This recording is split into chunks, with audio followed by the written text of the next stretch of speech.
suburbs. Lit the sky with too much reverb. We're getting the band back together. Oh, hey everybody, sorry. I'm just playing Fortnite over here on my computer because Jordan Fisher got me so hooked on Twitch. I've been streaming Twitch. I'm actually playing Fortnite. You can watch me all day long. I stream Twitch from 3 a.m. Mountain Central Time to 10 p.m. Eastern Standard Time. I am a Twitcher now. I don't know if that's what they call it. Twitchers? Are they Twitchers? Is anyone on here? We had like 1,000 viewers from Twitch last night. Something tells me Rob McClure's fan base is not necessarily a Twitch fan base, but we'll find out. Maybe he's a crazy gamer. Maybe, we don't know. It's like War of Warcraft or World of something. Anyway, welcome back to the Producer's Perspective Live. I did actually check out Jordan's Twitch last night. It's amazing, this thing. There were, I couldn't, it is Twitch, right, Laura Frost? It is? Okay, Mary's like, yes, Ken. I actually did go to Twitch last night after I was so fascinated by my discussion with Jordan. There were 50,000 people watching some guy just like play a video game. I don't think I've ever had 50,000 people see one of my shows in like a 4-year run. Like, this is ridiculous. Someone's watching someone play on Battle. It's like not even real, people. It's not real. We're in the theater, like real live people get up in front of you. Not now, of course, but they do, and we struggle to get 500 people a night, and you get 50,000. Anyway, enough of that, or I'm going to rant about Twitch. I will be on it later. My handle is twitchbroadway.com. Anyway, we do have Rob McClure tonight. Now we have Rob McClure fans in the house. I'm going to say this right now. Rob McClure is like one of the funniest guys, not on Broadway, on the planet. That's what it's true. It's true. He has been starring, obviously, in Mrs. Doubtfire. Chaplin. How many people saw him in Chaplin? This was a star turn. Look at that. This is when you knew this guy was going to be huge. Honeymoon in Vegas, Beetlejuice, of course, Avenue Q. Just, there's no Shakespeare in there, Rob. We're going to talk about that. Like, where's Hamlet? Where's the Rob McClure Hamlet? Big musical comedy guy. We're going to talk all about that when we get him on. I'm going to give you a little teaser right now, or something to make you smile. It's a series he's been doing on Instagram called Conductor Cam, which I watched like one of the things like 20 times with my wife today. And my 2-year-old was like, funny, he's funny, funny. So we're going to talk about that, how he's keeping busy. If you have questions for Rob, throw them into the chat. Do me a favor, write question in all caps. It helps me find them. So go ahead and do that.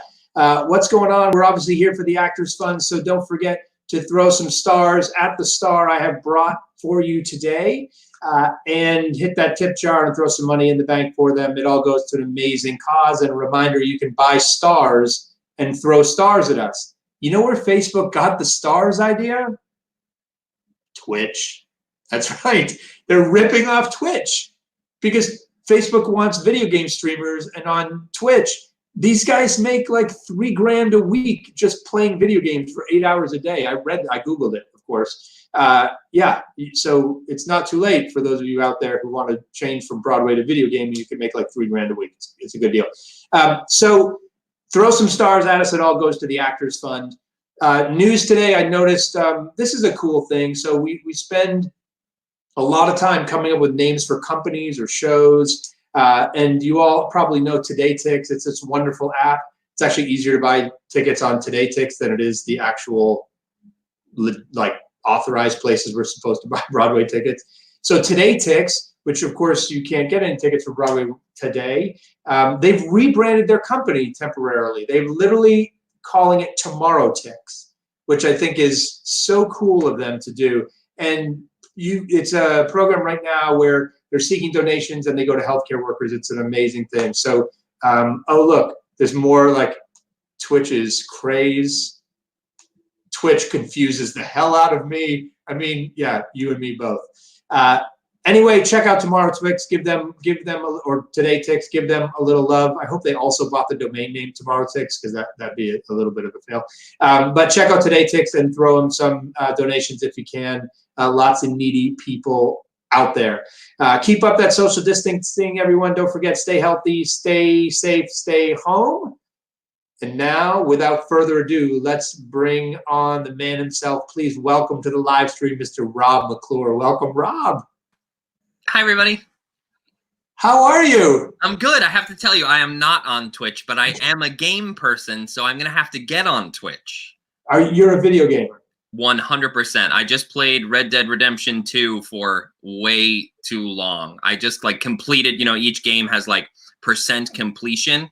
And when you finish the like story mode of the game, you're like 70% complete. But then you have to go like pick all the plants and make all the different flavored beef over your campfire. Like I did it all. I had to get 100% completion.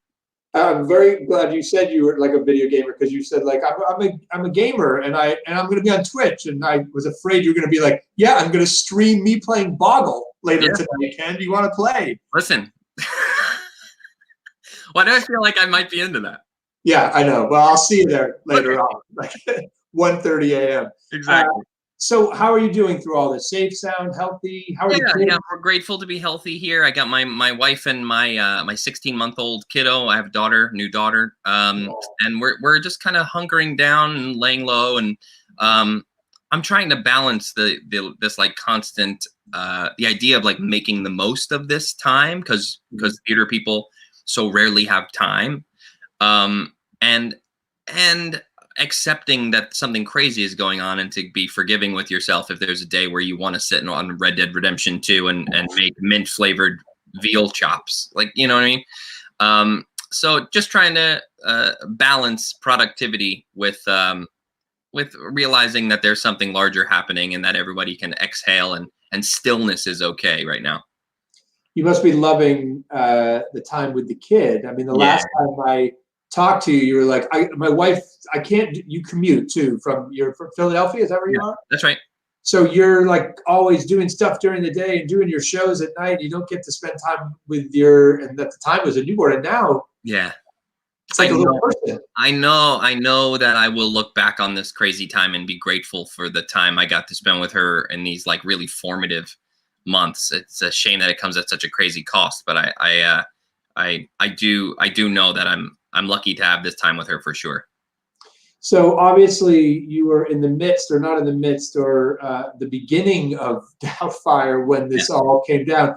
Can you tell us about where you were, what you were doing when I call it the virus hit the fan, and all of a sudden you were like, oh shit. Yeah, we did 3 previews. We went into previews on March 9th. We did our first preview on the 9th, 10th, 11th, and then we were in rehearsal on Thursday the 12th, implementing changes to go in that night. And our producer came in, sat us all down, and basically was like, leave everything where it is. Leave everything in your dressing rooms. You will have a job when this is over. So leave stuff where it belongs, but go away and we'll be in touch. And we left in this sort of like strange lurch, because we were right in the middle of the momentum. Audiences were really having a good time. We were excited about the changes that we were putting in. We had just come from the Fifth Avenue in Seattle, where we broke all their box office records. Like there was a train behind us that was so exciting. And then the whole world hit pause. And, but you know, I think it's so important for us to just maintain a sense of larger perspective, and where we are not the only ones who got put in a deep freeze because of this. And we'll be back. And I just keep being comforted by the idea of the energy in those theaters when those curtains go back up. Because, like, think about it. When a technical difficulty happens in a show and they hold for 2 minutes, when the curtain goes back up and they're like, we will resume the show, the audience is better than they ever were. Because there's something about the audience wanting to be there and wanting you to succeed. And we're going to have this buildup of passionate craving for the humanity that only theater delivers. And the idea that I'm going to get to be there for those, I mean, Mrs. Doubtfire, she is also like just a warm blanket of a character. So the idea that I could turn out to an audience and deliver lines like, you're going to be all right. The idea of being able to bring back to people when this is back. I can't wait.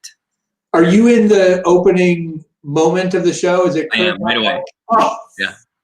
Yeah. I can't wait. I'm gonna sob like an idiot.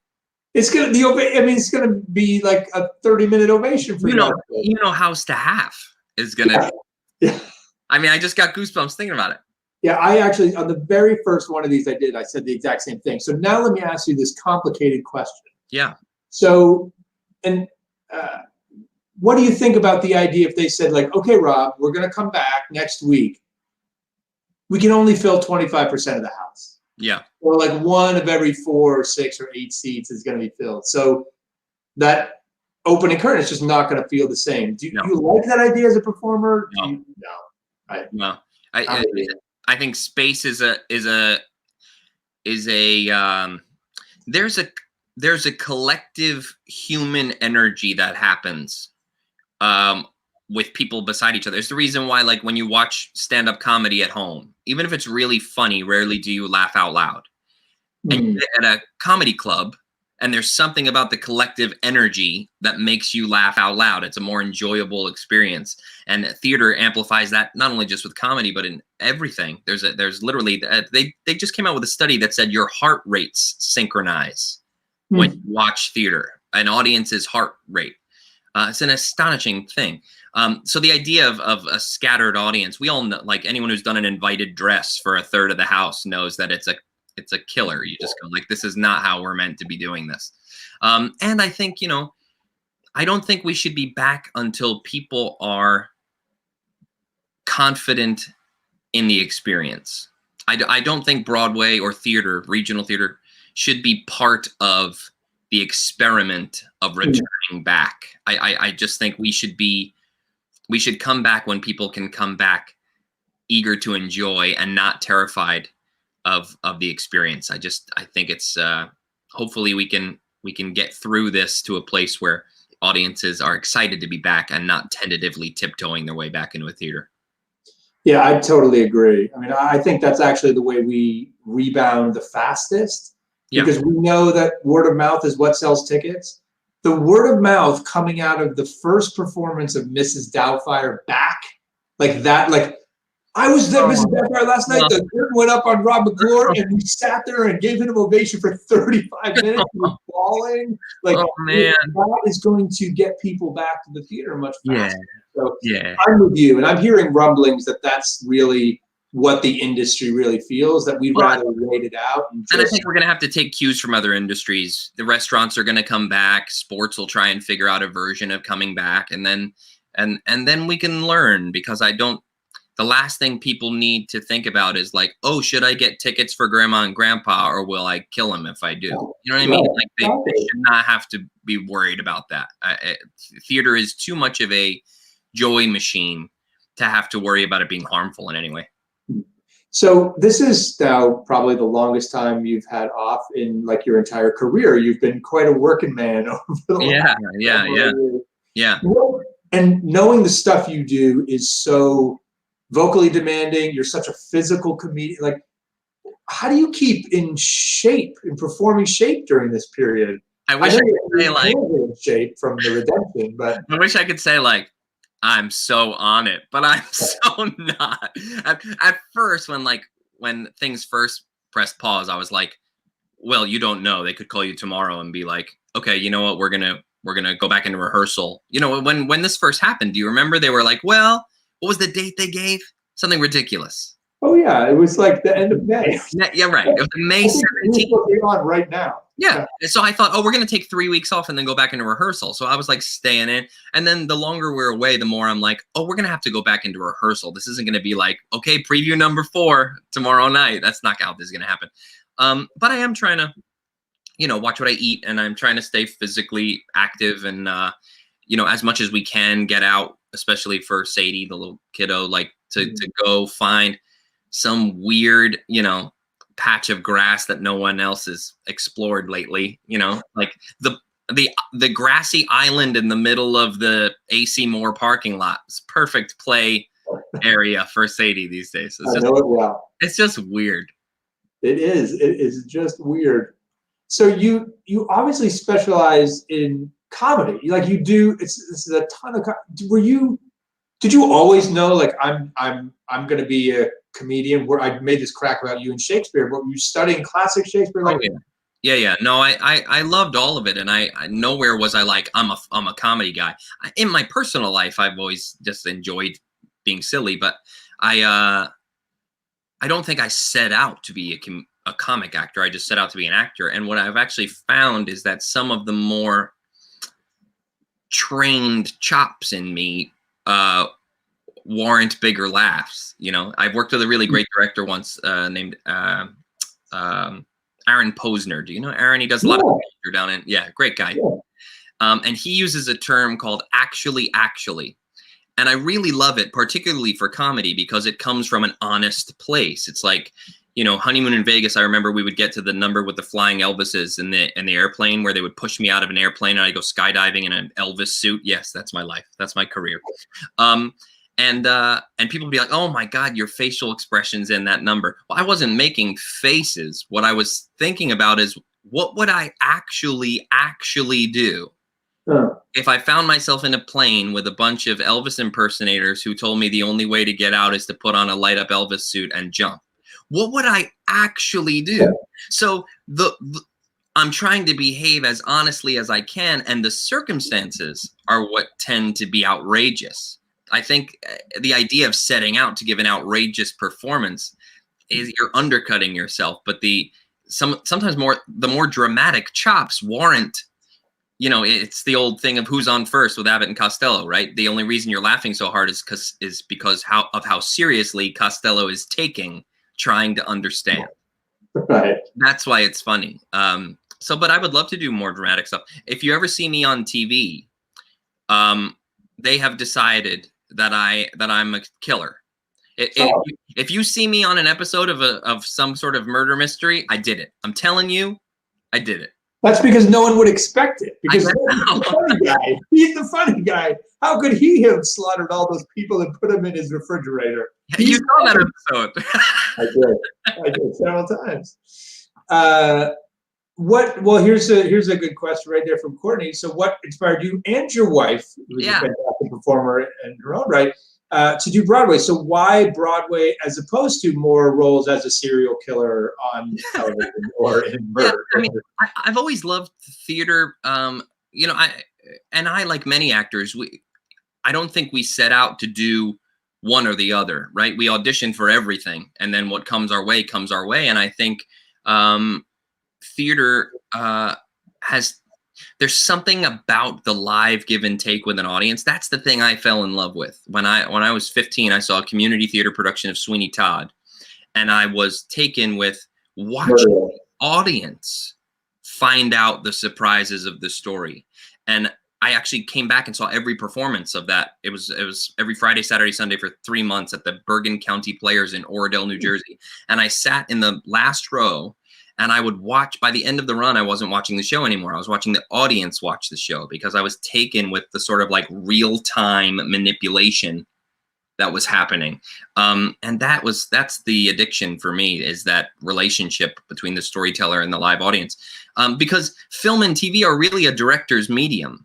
They really are. I mean, we go in and we tell the story in usually out of sequence, in tiny little snippets.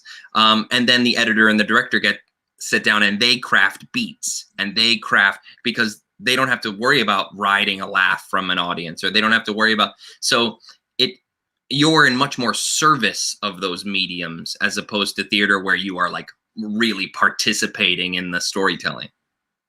How much do you prepare for the rehearsal process? Are you listen, I'm a comedian. You're obviously a fantastic improviser as well. Like, you're like, okay, I'm going to know my stuff. I'm going to go in there, but I'm going to find Mrs. Doubtfire in the room. Or do you go in like doing weeks of script work beforehand? Like what type of? I tend to want to be familiar with what we're going to work on that day. That's usually what I want to do, because I never want to be unprepared for the work that's being done. So usually I'll take the first few stabs at something to really explore the language and try and make sense of it. And then the next time we return to that scene for the second time, which is usually like a week later, I should not be holding my script anymore, because that's when I'm going to start to explore physically, and I don't want to be encumbered by words. So usually it's when I first arrive, I haven't done a ton of getting off book, because I know that between that first run, that first sort of let's just sit on and read it off our pages take, and then starting to get up on our feet, that's the time I use to get those words in my head and then start to explore physically. But so many times I think people use rehearsal to nail down what they're doing. And I really see rehearsal as the opportunity to obey instincts. You know what I mean? There's no reason in the third week of rehearsal why you should be deciding what you're going to do on opening night. It's the time to try. It's the time to throw something out. And directors love options. They love saying, like, that was funny. What you did yesterday is funnier. Okay, great. But I tend to not use it to like whittle down a single choice. I use rehearsal to make a million choices, and then we can decide what the gold is, you know. I love it. I love it. Let's I'm going to fill, this looks like the question ended, but I'm going to fill it in. How did you find out you had I'm going to assume that how did you find out you got the role of Mrs. Doubtfire? I'm going to assume, like, what was that moment like? I had done I had done the last like 9 months of Something Rotten on Broadway. I replaced Brian Darcy James, and the writers of Something Rotten and Kevin McCullum, the producer who I had worked with on Avenue Q. So we had a long relationship because I had done Avenue Q for 3 years between Broadway and the tour. They, by the end of Something Rotten on Broadway, they were starting to talk about the Mrs. Doubtfire musical. And I just sort of very casually was like, man, I would love to be in an audition room for that part, just because it's, you know, it's so funny how in theater, we give permission for other actors to play parts. We go like, oh, I want to see his Hamlet, or oh, I want to see her Lady M, or oh, I want to see her Mama Rose, or oh, I want to see. And then movies, they're like, there is one Mrs. Doubtfire. Yeah. Listen, I get it. It is a legendary performance, and I worship it like everyone else. But I would love to think about, like, oh, I would love to see so and so's Rocky. Yeah, you know what I mean? Like, it's just a cool, like, thinking of roles as things to be inhabited by actors is a cool thing. But I do get the sacred nature of Robin Williams.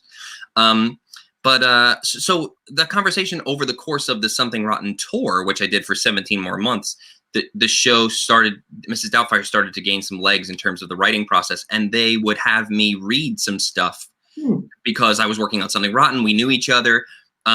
And I think they started to realize that, like, oh, this is a fit. By the end of the Something Rotten tour, it seemed clear, like, oh, if and when this happens, you'll be the guy to do the reading. And we did the reading, and it was like caught fire really quickly. And then it moved on. So I didn't have to audition for it, which is a joy and a privilege to say, because Lord knows I have and continue to have my share of auditioning.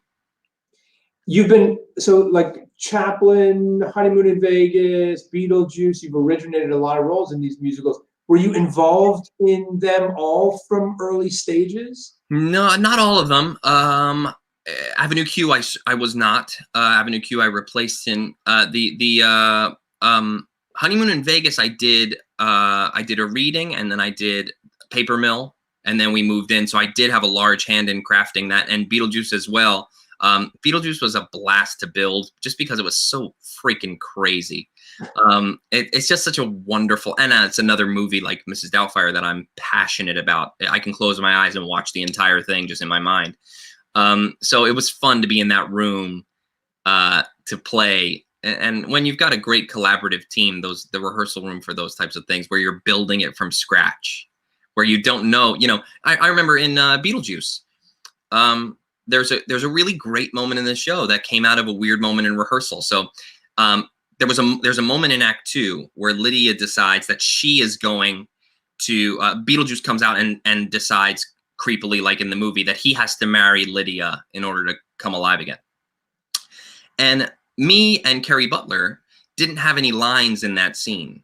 And it seemed so strange because we had just sung this song called Maitland's 2.0, where we're committing to taking care of this kid and that this kid needs parental figures, and we love this girl and they're going to treat her like our own kid. Then Beetlejuice is threatening her and we don't have anything to say. So we're just standing there in rehearsal. And I said, it feels weird having just come off of promising to take care of this kid to letting this happen in front of us. I feel like I would fight. The only reason I would not say anything is if I was restrained.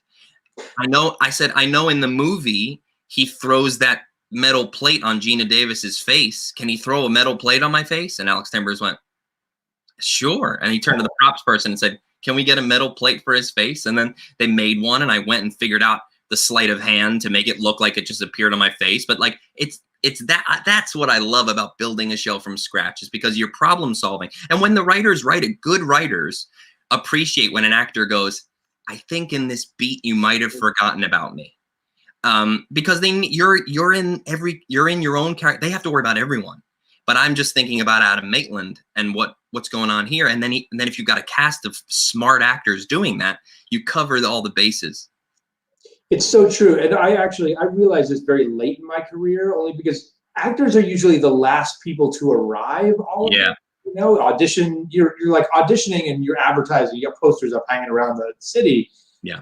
And then I realized how, when you have smart actors raising your, I said it today, I was working on a scene today with someone, and I was like, oh, I can't wait to get a really smart actor in there to tell us how they feel about this moment, because they're the ones working on it from the inside out. Yeah, you also have to be able to reverse engineer, though. Like Jerry Zaks, for instance, who is a legendary, and I'm so honored to play with him in Mrs. Doubtfire. He, instead of saying, okay, let's get in a room and build it together, he says, this is it, build this. This is what I want. And you go, okay, now it's my job as an actor to deconstruct the thing you want and make it make sense for me, because he's already decided what he wants. And when you've been around as long as he has 75 Broadway shows, I think it is, he's right. Yeah. You know what I mean? Like, he's just right. 4 Tony Awards, and I think Mrs. Doubtfire was his 25th Broadway show, I think. Right. It's astounding. You know, those are people who I go like, you know what, maybe my instincts, maybe I need to listen to his instincts and we'll figure it out together. So in this idea of, oh, I'd love to see his Hamlet or his Die Hard or his whatever. Yeah. What would you like to play? Oh, man. What classic musical theater role would you like to do? There are 3 roles that I always think about that I'm like, oh man. One is Leo Frank in Parade, which I just love that. Funny, Rob. I love that score. I know exactly. So, now he is a murderer, perhaps. So it's consistent. So we do the made-for-TV movie of Parade. Yeah, exactly. Amadeus, I love. There's probably 10 years left for me to be able to play that part, but I love that play. And then in like 25 years, I'm not kidding, 25, 30 years, I want to play Ebenezer Scrooge, because I think it is one of the greatest character arcs of all time. I mean, you really get to have a life-shattering, altering experience in front of the audience's eyes. It's those really epic, it's Jean Valjean. It is, you get to watch the entire course of this person's transformation. And I just think there's no greater thing than to watch someone have a life affirmation who's given up in front of you. I mean, that sounds so awesome to me. I'm going to call your agent tomorrow and send an offer for Scrooge on Broadway in 25 years. Okay. I'm 70-something years old, but I can't wait. You got to do it at 2020 rates, though. Yes, exactly. It's like, I'll even pay you a little advance, but it's got to be this. Well, 2020 rates, you mean nothing, which is what's currently happening. See how good I am? See how good? Well negotiator. Any tips? Someone actually mentioned that they were having trouble during this period, just staying positive and inspired. And you're obviously such a positive person and inspiration. You're a teacher. I've seen you on social media instructing kids. Any tips for anyone just staying up and laughing and smiling through this? All I can say is, like, create, even if it's for yourself. I've been writing there's a lot of time where I thought like, oh, I would love to write this thing. You get an idea and you go like, one day if I have the time. Well, I suddenly have the time. So exercising your brain as much as you think about exercising your body. You know, how many people are on Instagram these days, like posting, this is my quarantine workout for their bodies. But what are you doing? What are you doing to explore up here? And that's luckily my kid keeps me very, very busy mentally, but find things that I'm also doing, like balance with my TV. You know what I mean? So if I watch Tiger King and it makes me incredibly depressed, I watch a Schitt's Creek before bed. You know what I mean? Like I find some lighter, loftier stuff, because it's easy to go down the wormhole. I get it. I do. Is Conductor Cam, as we segue into this, we're going to show this, is that was like, oh, I'm going to create something. Like, how did, Okay. I mean, it's hysterically funny. So I backstage of Beetlejuice, and Alex Brightman will tell you this, I used to conduct jokingly with him in the wings, and it was the beginning of the show with Sophia Ann Caruso in the graveyard, and there's a vamp, and then she sings, "You're invisible when you're," and I would cue her with a big old sniff and out of the vamp, "You're invisible when," sad, and it would crack Brightman up so much. And I've always been fascinated by conductors. I watch the conductor monitor, and they crack me up because there's something, it requires a certain amount of like technical proficiency mixed with this amazing sense of drama. I've just always been so into conductors, and I said to him, wouldn't it be funny to watch like a conductor very dramatically conduct something absurd, like I don't know, and I Hot Pockets, you know what I mean, like whatever it was. And so as I was sitting around, I was like, that would take 2 seconds. So I just threw one together, and then people really cackled at it. And I thought, oh, that could be a fun, all these people are doing whatever their content is. I don't have a ton of time. These people who are like, I'm going to do a daily, Seth Rudetsky. Can you imagine the commitment to that charity? No. 2 shows a day, every day. I mean, that is an astounding amount of content. And he's reuniting like cast members from television shows from like 35 years ago. How is he finding these people? And the organization, not just the time it takes to do the thing, but to plan the thing, to wrangle the thing. It's an astonishing accomplishment. So for mine to be 60 seconds or less was an easy thing to do. Well, people are watching like crazy. But what I love about that story is you had an idea and you said, it took me 2 seconds, and why not? I'm just going to do this. You Sure. did it. And then the next thing you know, one of them is up to like 18,000 views or something on Instagram alone. So you're an inspiration as a performer. You're an inspiration as a creator. You're just a fantastic guy, and I can't thank you so much for being a light of our industry when our lights are dark, and for being here today. I look forward to us playing the same sandbox again, and it's going to be really special when we're back. It really is. I can't wait. And thank you for being one of us, being a magic maker, because we're going to need you when this is over. I'm here, and I'll see you on Twitch in about 27 minutes. Sounds good. I'll get ready. Warm up my thumbs. Take care, buddy. Good to see you. You too. Rob McClure, everybody. Just as I just said, such a light of our industry, and I'm so grateful to have met him, and so grateful to have had him on the live stream and just have him as a part of our industry. He's just one of the many things that make our industry so special. And he's right. We will be back, and we will be back. When we're back, it'll be like, that wasn't so long.